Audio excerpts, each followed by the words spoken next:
نشریات میں آپ کے بار خوش آمدید کہتے ہیں. علماء کرام ہمارے ساتھ موجود ہیں اور جناب محمود الحسن اشرفی صاحب، جناب عامر فیاضی صاحب نے ہمیں جوائن کیا ہے. زہیب بھائی تشریف فرمائیں. جناب زہیب اشرفی صاحب. محمود بھائی آپ سے آغاز کرتے ہیں، پھر میں علماء کرام سے. درود شریف پڑھ لیجیے. اللہم صلی علی بلغ العلا بکمالہ کشف الدجا بجمالہ حسنت جمیع خصالہ صلوا علیہ وآلہ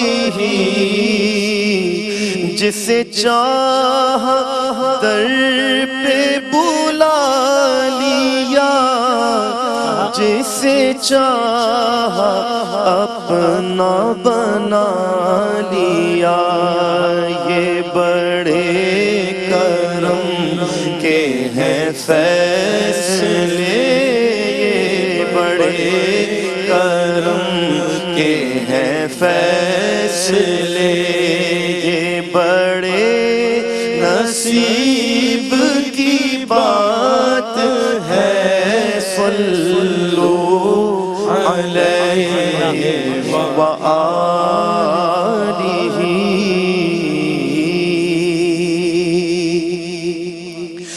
رحمت کا ہے دروازہ کھلا مانگ ارے مانگ رحمت کا ہے دروازہ کھلا مانگ ارے مانگ دیتا ہے کرم ان کا صدا مانگ ارے مانگ دیتا ہے کرم ان کا صدا مانگ ارے مانگ مایوس نہ ہو یہ بڑے لجپال کا در ہے مایوس نہ ہو یہ بڑے لجپال کا در ہے مایوس نہ ہو یہ بڑے لجپال کا در ہے کس لیے خاموش کھڑا مانگ ارے مانگ دیتا ہے کرم ان کا صدا مانگ ارے مانگ آ جائے گا طیبہ سے بلاوا بھی کسی روز آ جائے گا طیبہ سے بلاوا بھی کسی روز آ جائے گا طیبہ سے بلاوا بھی کسی روز ہر وقت مدینے کی دعا مانگ ارے مانگ ہر وقت مدینے کی دعا مانگ ارے مانگ ہے داتا خواجہ بھی تیرے گنج شکر بھی بھر دیں گے یہ کشکول تیرا مانگ ارے مانگ سرکار سے سرکار کو مانگوں گا نیازی سرکار سے سرکار کو مانگوں گا نیازی سرکار سے سرکار کو مانگوں گا نیازی سرکار نے جس وقت کہا مانگ ارے مانگ سرکار نے جس وقت کہا مانگ ارے مانگ، دیتا ہے کرم ان کا سدا مانگ ارے مانگ۔ سبحان اللہ سبحان اللہ، کیا کہنا ہے، سبحان اللہ، کیا کہنا ہے، سبحان اللہ۔ بس یہ قبلہ اسی سے رب دیتے ہوئے میں بالکل سادہ معصومانہ سوال کروں اگر، کہ اللہ تعالیٰ سے مانگنے کا بہترین طریقہ یا جو کچھ چند بہترین طریقے ہوں اللہ تعالیٰ سے مانگنے کے، چاہے وہ طلب مغفرت ہو، چاہے وہ دنیا کے حوالے سے کسی بھی عنوان سے ہو، تو وہ کیا ہے؟ وہ آج کی شب میں ہمیں تعلیم فرمائے گا۔ دیکھیں، سب سے بڑھ کر یہ ہے کہ جب ہم دعا سے دور ہوتے ہیں نا، ہاں مانگنے سے دور ہو جاتے ہیں۔ صحیح ہے۔ اچھا، بہت سے لوگ یہ کہتے ہیں کہ بھائی میں کیوں مانگوں اس سے، وہ دلوں کے حال جانتا ہے۔ اللہ علیم بذات الصدور، وہ دلوں کے حالات کو جانتا ہے، صحیح ہے۔ وہ مجھے دیکھ رہا ہے۔ دنیا میں کسی سے بھی آپ مانگیں، ایک بار یا بار بار مانگیں، کچھ لوگ ایک مرتبہ میں بیزار ہو جاتے ہیں، کچھ لوگ بار بار مانگنے سے کہتے ہیں یار یہ بلی آ گئی ہے، یہ اب روز اس کو کا ہو گیا، روز کا ہو گیا، ہاں، ہاں، روٹین ہو گئی ہے، اس بالکل کی صحیح۔ بھاگو اس سے، صحیح۔ راستہ چینج کرو۔ یس یس یس، لیکن دو جہاں کا خالق و مالک ہائے ہائے وہ مانگنے سے خوش ہوتا ہے، نہ مانگنے سے ناراض ہوتا ہے۔ ہائے ہائے ہائے ہائے۔ حدیث قدسی ہے کہ من لا یدعونی اغضب علیہ، جو مجھ سے نہیں مانگتا، دعا نہیں کرتا، میں اس پر غضب فرماتا ہوں۔ ہو اسی لیے مانگنے سے دور نہ رہیں، دعا کے قریب آ جائیں۔ دوسری بات، بعض اوقات ہم دیکھتے ہیں کہ دعا مانگ رہے ہیں، اب وسیم بھائی ہمارا سٹائل کیا ہوتا ہے؟ یہ سٹائل ہوتا ہے، ادھر دیکھ رہے ہیں، ادھر دیکھ رہے ہیں، کبھی یہاں دیکھ رہے ہیں، یعنی دنیاوی خیالات بھی چل رہے ہیں اور بزنس بھی چل رہا ہے دماغ میں، اور دعا بھی ہو رہی ہے۔ تو ایک وقت میں دو کام نہیں ہوتے۔ مثال کے طور پر آپ کسی کے پاس اپنا کام لے کر جائیں اور آپ اس کی طرف دیکھیں ہی نہیں، اور آپ کی توجہ اپنے موبائل فون پر ہو یا کسی اور چیز پر ہو، تو اس سے کام کرنا ہے آپ کا، کیا یار۔ ٹھیک ہے؟ تو اسی طریقے سے جب اللہ تعالیٰ کی بارگاہ میں دعا مانگیں تو توجہات کا مرکز اللہ تعالیٰ کی بارگاہ ہونی چاہیے۔ صحیح، واہ۔ کہ آپ دو جہاں کے خالق و مالک کی بارگاہ میں اپنے ہاتھوں کو اٹھا رہے ہیں، توجہ ادھر ہونی چاہیے۔ دوسرا،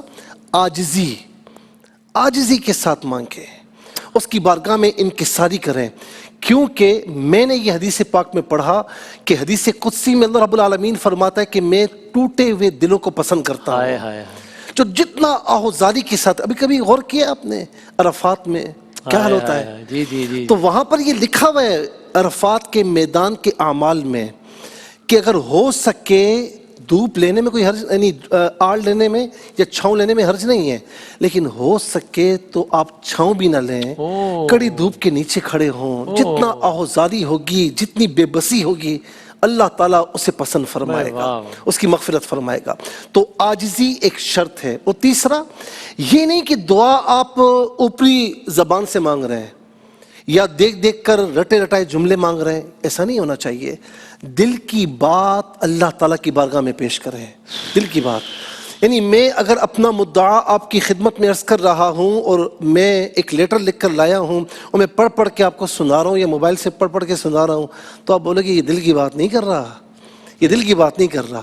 تو پڑھ پڑھ کے اللہ تعالیٰ کی بارگاہ میں سنائیں گے، وہ دلوں کے حالات کو جانتا ہے۔ تو جو دل میں ہے، ٹوٹے ہوئے دل کے ساتھ اللہ تعالیٰ کی بارگاہ میں عرض کریں، پھر دیکھیں کہ کیسی دعائیں مقبول ہوتی ہیں۔ سبحان اللہ۔ اور میں اس میں ایک بات اور عرض کروں گا، جب آپ نے کہا نا کہ دعا مانگنے کا انداز کیا ہونا چاہیے مانگنے کا، ایک اور بھی چیز ہے کہ جب ایسی راتیں آتی ہیں، یعنی شب برات آ گئی، پھر اس کے بعد شب قدر رمضانوں میں ہے، پھر رمضان کا تو ایک ایک لمحہ اللہ تعالیٰ کی رحمتوں کا سمندر ہے، رحمتوں کی بارش ہے۔ میں یہاں پر یہ بات عرض کروں کہ یہ ہم گناہگاروں کو یہ راتیں عطا فرمائی جاتی ہیں تاکہ تم نے اگر کوئی ہیر پھیر کیا ہے نا تو آؤ، تمہارے لیے یہ موقع ہے، ایسی راتوں کو، ایسے دنوں کو ضائع نہ کرو۔ اس وقت تم کچھ نہ کر سکے، آؤ آج مجھے راضی کر لو سبحان اللہ۔ اور آج میری بارگاہ میں مانگ لو۔ تو ایسی راتوں کو ضائع نہ کریں۔ اور اسی طریقے سے میں یہاں پر یہ بھی کہوں گا، کچھ لوگ یہ کہتے ہیں وسیم بھائی کہ یار راتیں ساری اللہ کی ہیں، بھائی دن سارے اللہ کے ہیں، تو دن سارے اللہ کے ہیں، مقامات بھی سارے اللہ کے ہیں. تو اللہ رب العالمین کے حرم پاک میں جا کر نبی علیہ السلام کے فرمان کے مطابق کہاں کہاں دعائیں قبول ہوتی ہیں؟ طواف کے وقت میزاب رحمت کے نیچے، حجر اسود کے پاس آب زمزم پیتے ہوئے، یہ سارے مقام ہیں نا. اسی طریقے سے جمعہ ایمان والوں کے لیے عید ہے، لیلۃ القدر ہے. اللہ رب العالمین نے جو مقامات، جو دن اور راتیں جن کو منسوب فرمایا ہے، تو اس میں زیادہ سے زیادہ اللہ تعالیٰ کی بارگاہ میں اسے ضائع نہ کریں، دعاؤں میں گزاریں، عبادت میں گزاریں، کہ ہو سکتا ہے کہ اس کی نظر رحمت ہم پر آ جائے اور دل کی حالت چینج ہو جائے، ہماری دنیا بھی بدل جائے، ہماری آخرت بھی بدل جائے. سبحان اللہ. کیا ہے قبلہ، یہی سوال آپ سے کہ آج کی شب ہمیں مانگنے کا جو بہترین انداز ہے، طریقہ ہے. سبحان اللہ. محمود بھائی کلام پڑھ رہے تھے تو انہوں نے آخر میں کہا سرکار سے سرکار کو مانگوں گا نیازی. جب یہ شعر پڑھ رہے تھے تو مجھے اچانک جو ہے وہ حضرت ربیعہ والی حدیث یاد آ گئی. صحیح مسلم کی حدیث ہے کہ حضرت ربیعہ رضی اللہ تعالیٰ عنہ وہ سرکار علیہ السلام کی خدمت کیا کرتے تھے. تو ایک مرتبہ خدمت کر رہے تھے تو سرکار علیہ السلام خوش ہوئے. عالم تجلی کا فرق ہوتا نا، کبھی تجلی کیسی ہوتی ہے کبھی کیسی ہوتی ہے. اس وقت تھی لطف کی تجلی تھی، خاص شفقت، خاص مہربانی والی تجلی تھی. تو سرکار نے خوش ہو کے فرمایا سل، مانگو. اب یہ جو مانگو فرمایا تو مانگو ظاہری بات ہے وہی فرمایا گا کہ جس کو اللہ نے کوئی طاقت دی ہے، جس کو اللہ نے اختیار دیا ہے، وہی کہے گا سل. میں تو مالک ہی کہوں گا کہ ہو مالک کے حبیب، یعنی محبوب و محب میں نہیں میرا تیرا. تو حضور نے کہا سل. تو آگے حضرت ربیعہ نے بھی کیا مانگا، سبحان اللہ. حضور کے حاضر باش تھے، سرکار علیہ السلام کے در کے خادم ہیں. تو حضور کے در کے خادم اور حضور کے صحابی، تو ان کی تربیت، ان کا منہج دیکھیں، ان کا اسلوب دیکھیں، ان کا سٹائل دیکھیں، ان کی خواہشات دیکھیں کہ حضور نے فرمایا سل. تو انہوں نے بے ساختہ کچھ سوچا نہیں کہ کچھ سوچنا پڑے گا، کہ سوچ رہے ہیں کہ اچھا یہ مانگ لوں. انہوں نے فوراً، جو ایک مسلمان کی اس سے پتہ چلا خواہش ہونی کیا چاہیے سب سے بڑی. تو جو اکبر ہم جسے کہا گیا، اکبر ہم کیا ہونا چاہیے، اکبر ہم دنیا نہیں ہونا چاہیے، منع کیا گیا ہے. اکبر ہم کیا ہے وہ صحابی نے وہاں بتا دی. حضرت ربیعہ نے کہا، جب جیسے حضور نے فرمایا سل، انہوں نے کہا حضور اسألک مرافقتک فی الجنہ، حضور جنت میں آپ کی رفاقت کا آپ سے سوال کرتا ہوں. اب سرکار علیہ السلام بھی وہ لطف کی تجلی تھی نا، خاص تجلی میں تھے. یہ نہیں فرمایا کہ اچھا ٹھیک ہے دیکھتے ہیں، اچھا ٹھیک ہے تم جو ہے وہ یہ کرو. حضور نے فرمایا آگے سے کیا فرمایا، وہ جو تھا نا مانگ رے مانگ، یہ وہی کیفیت جو ہے اب غیر ذالک اور کچھ، یعنی یہ تو ٹھیک ہے انڈورس ہو گئی، تم نے کہہ دیا، تم نے ہماری بارگاہ میں عرض کر دیا کہ حضور جنت میں آپ کی رفاقت چاہیے، ٹھیک ہے. اب غیر ذالک اور کچھ، انہوں نے عرض کہ حضور ہوا ذاکا. وہ بھی حضور کے تربیت یافتہ ہیں، تعلیم دیکھیں ہماری تعلیم کے، ہوا ذاکا حضور بس یہ مل گیا تجھ سے، تجھی کو مانگ کر مانگ لی ساری کائنات. تو ساری بات تو آ گئی اسی کے اندر، اور کیا چاہیے، ہوا ذاکا. تو حضور جان عالم علیہ السلام نے جو جواب میں ارشاد فرمایا فَعِنِّي عَلَىٰ نَفْسِكَ بِكَثْرَةِ السُّجُودِ، تو میری مدد کرو اپنے نفس پر، یعنی اپنے معاملے میں کثرت سجود کے ذریعے. میں نے یہ حدیث شریف سنائی اسی لیے، ایک تو ان کے شعر پر مجھے یاد آئی، اوپر سے آپ نے دعا کا پوچھ لیا، تو میں نے دونوں کو لنک اپ کیا ہے کہ دیکھیں یہ انٹر لنک ہیں. ایک بات تو آ گئی سرکار علیہ السلام کے اختیار کی، اور دوسرا یہ آ گئی کہ ہماری خواہش کیا ہونی چاہیے، ہماری دعا کیا ہونی چاہیے، اللہ سے ہم نے کیا مانگنا ہے. تو سب سے جو پرائرٹی ہے، ترجیح ہماری کیا ہونی چاہیے، ہم کیا مانگیں. تیسری بات اس کے اندر میں نے اس وجہ سے بھی یہ حدیث شریف سنائی کہ جو حضور نے فرمایا نا کہ وہ ٹھیک ہے، وہ تو قبول کر لیا حضور نے ان کی بات کو، ان کی خواہش قبول کر لی. جب انہوں نے حضور کی بارگاہ میں عرض کر دیا، حضور نے انڈورس کر دیا، ٹھیک ہے. اللہ کی بارگاہ میں اللہ کے محبوب نے جو ہے وہ بات کر لی، ان کی فائل اوکے ہو گئی. لیکن آگے جو بات فرمائی تعلیم کے لیے کہ اپنے نفس کے معاملے میں میری مدد کرو کثرت سجود کے ذریعے، یعنی پتہ چلا کہ دعا کے آداب میں یہ بھی ہے کہ کثرت سے اللہ کے حضور سجدے کرنے ہیں. فرض تو پڑھنے ہی ہیں، نوافل بھی کثرت سے پڑھنے ہیں. تو جو کثرت سے نوافل پڑھتا ہے تو اس کی دعائیں قبول ہوتی ہیں. چھوٹی موٹی تو چھوٹی موٹی ہیں، اتنی بڑی خواہش ہے، اس سے بڑھ کر کیا خواہش ہوگی. جو کثرت سے نوافل پڑھے تو اس کی اتنی بڑی خواہش پوری ہو جاتی ہے. تو چھوٹی موٹی چیزیں اور ہماری دنیا کی خواہشیں اور وہ کیا حیثیت رکھتی ہیں، کیا معنی رکھتی ہیں. تو کثرت سے نوافل پڑھنا، کثرت سے سجدے کرنا، اور باقاعدہ تو حدیث شریف میں فرمایا گیا کہ جہاں قبولیت کے اوقات بتائے گئے ہیں دعا کے، تو بتایا گیا کہ فرض نمازوں کے بعد جو دعا مانگی جاتی ہے وہ قبول ہوتی ہے. رات کے جوف لیل میں، آخر لیل کے جوف میں، یعنی آخری پہر میں رات کے جو دعا مانگی جاتی ہے وہ قبول ہوتی ہے. تو رات کے آخری پہر میں دعا کا مطلب کیا ہے کہ بندہ بیٹھ کے خالی یہ تھوڑی کرتا ہے. رات کے آخری پہر کا مطلب ہے تہجد پڑھے گا, اللہ کے حضور نفل پڑھے گا, قیام اللیل کرے گا, نوافل پڑھے گا, اس کے بعد اللہ کی بارگاہ میں ہاتھ اٹھائے گا تو اللہ کی رحمت کو اپنے قریب ترین پائے گا, تو اس کی وہ مرادیں پوری ہوں گی. تو دعا کا ادب یہ بھی ہے. سبحان اللہ, کیا کہنا. فیاضی صاحب کے کلام سے اس سیگمنٹ کا اختتام کرتے ہیں انشاءاللہ. پھر اس سیگمنٹ کے بعد انشاءاللہ آج کی شب کی مناسبت سے ہی دعا ہوگی انشاءاللہ جو مفتی سہیل حمدری صاحب کرائیں گے, اور ساتھ ہی جناب محمود الحسن اشرفی صاحب ہوں گے. مشہور زمانہ کلام توبہ قبول ہو میری توبہ قبول ہو, وہ انشاءاللہ اس سیگمنٹ کے بعد. بسم اللہ. تیرے قدموں میں آنا میرا کام تھا, میری قسمت جگانا تیرا کام ہے, میری آنکھوں کو ہے دید کی آرزو, رخ سے پردہ ہٹانا تیرا کام ہے, ٹھوکریں کھا کے گرنا میرا کام تھا, ہر قدم پر اٹھانا تیرا کام ہے. تیری چوکھٹ کہاں اور کہاں یہ جبیں, تیری چوکھٹ کہاں اور کہاں یہ جبیں, تیرے جود و کرم کی تو حد ہی نہیں, جس کو دنیا میں نہ کوئی اپنا کہے, جس کو دنیا میں نہ کوئی اپنا کہے, اس کو اپنا بنانا تیرا کام ہے, جس کو دنیا میں نہ کوئی اپنا کہے, اس کو اپنا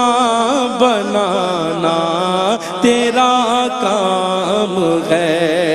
باڑا بٹتا ہے سلطان نے کونین کا, باڑا بٹتا ہے سلطان نے کونین کا, صدقہ مولا علی صدقہ حسنین کا, صدقہ خواجہ پیا غوث ثقلین کا, حاضری ہو گئی یہ بھی انعام ہے, صدقہ خواجہ پیا غوث ثقلین کا, حاضری ہو گئی یہ بھی انعام ہے.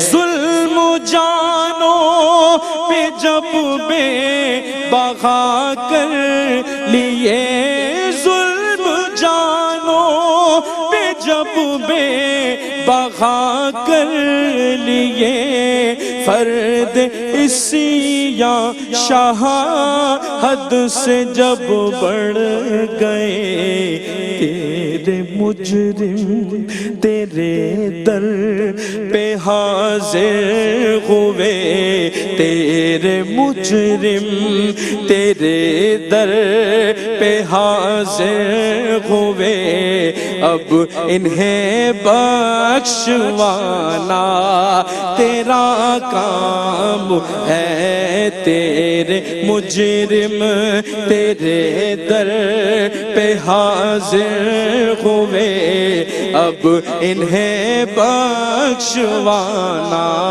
تیرا کام ہے. اے نور خدا آ کر آنکھوں میں سما جانا, یاد در پہ بلا لینا یا خواب میں آ جانا یا در پہ بلا لینا یا خواب میں آ جانا اے پردہ نشیں دل کے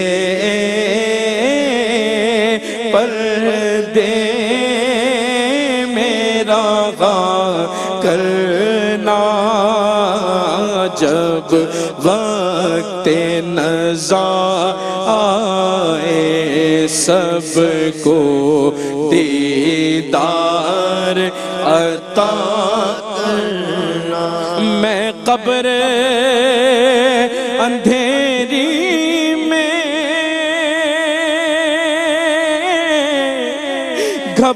گھبراؤں گا جب تنہا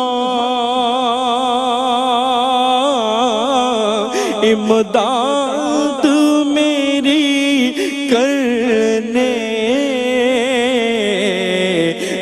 آ جانا میرے آقا امداد میری کرنے آ جانا میرے آقا میں قبر اندھیری میں گھبراؤں گا جب تنہا امداد میری کرنے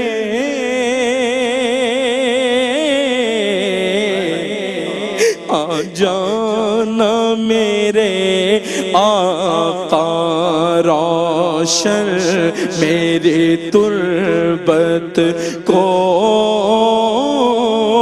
للہ ذرا کرنا جب وقت نزاع آئے سب کو دیدار عطا کرنا مجرم ہوں جہاں بھر کا محشر میں بھرم رکھنا رسوائے زمانہ ہوں دامن میں چھپا لینا دامن میں چھپا لینا مقبول دعا میری میں غیبوب خدا کرنا جب وقت نزاع آئے سب کو دیدار عطا کرنا اے سبز گنبد والے منظور دعا کرنا جب وقت نزاع آئے دیدار عطا کرنا سبحان اللہ بھائی کیا کہنا سبحان اللہ سلامت رہیے الہ آمین جزاک اللہ ایک وقفہ لیتے ہیں اور انشاءاللہ بریک کے بعد قبلہ مفتی سہیل احمدی صاحب دعا کرائیں گے اور محمود حسن اشرفی صاحب اپنا مشہور زمانہ کلام توبہ قبول ہو میری توبہ قبول ہو پیش کریں گے انشاءاللہ